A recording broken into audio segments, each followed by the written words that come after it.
সংগ্রামী উপস্থিতি, সমাবেশের পর্যায়ে বক্তব্য নিয়ে আসছেন ইসলামী আন্দোলন বাংলাদেশ মনোনীত এমপি পদপ্রার্থী বাগেরহাট 1 আসনের সংগ্রামী সংসদ সদস্য জননেতা মুজিবুর রহমান।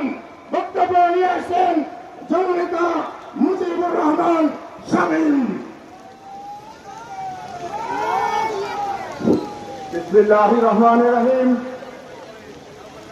খুলনা মহানগর সংগ্রামী উপস্থিতি, সমাবেশের পর্যায়ে বক্তব্য নিয়ে আসছেন ইসলামী আন্দোলন বাংলাদেশ মনোনীত এমপি পদপ্রার্থী বাগেরহাট 1 আসনের সংগ্রামী সংসদ সদস্য জননেতা মুজিবুর রহমান।